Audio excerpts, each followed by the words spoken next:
সেই জায়গায় দাঁড়িয়ে তোমার যে আজকের এই বিদ্যাসাগর পল্লী এই মাঠে তোমার প্রস্থান কতটা ভালো লাগছে এখানকার মানুষদের? সর্বপ্রথম বিদ্যাসাগর পল্লী ক্লাবের সকল সদস্যদেরকে ধন্যবাদ জানাই। আমার এখানে উপস্থিত আছেন সমাজের উচ্চপদস্থ ব্যক্তিবর্গ, এমএলএ সাহেব আছেন, রফিকুল কাকু, আরো পঞ্চায়েত সমিতি থেকে শুরু করে পঞ্চায়েত প্রধান, উপপ্রধান সবাই আছেন। এখানে উপস্থিত আছেন অসংখ্য দর্শক, ধন্যবাদ।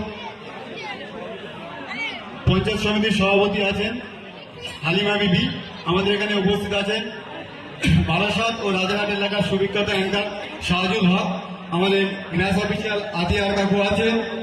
নিউ টাউন ফুটবল, সমস্ত মাঠেই নিউ টাউন ফুটবল থাকে আপনারা জানেন।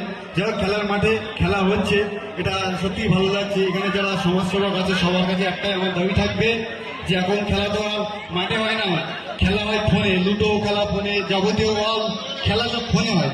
যে ইয়াং জেনারেশন যাতে মাঠে এসে খেলে, আপনারা এই দিকটা সবাই একটু দেখবেন যাতে খেলার মাঠটা ফাঁকা না যায়। কারণ আগে যখন খেলা হতো তখন একটা টিমে 20-25 জন করে খেলতো। এখন খেলার মাঠ পড়ে আছে কিন্তু প্লেয়ার হচ্ছে না। তা আপনাদের সকল যারা সমাজসেবক আছেন সকালের কাছে আমার রিকোয়েস্ট যাতে খেলার মাঠে খেলাটাই হয়, এই বিষয়টা আপনারা দেখবেন। আর আমাকে ইনভাইট করার জন্য উৎপল ভাইকে ধন্যবাদ জানাই বা এই ক্লাবের সমস্ত অফিসিয়ালদেরকে ধন্যবাদ জানাই।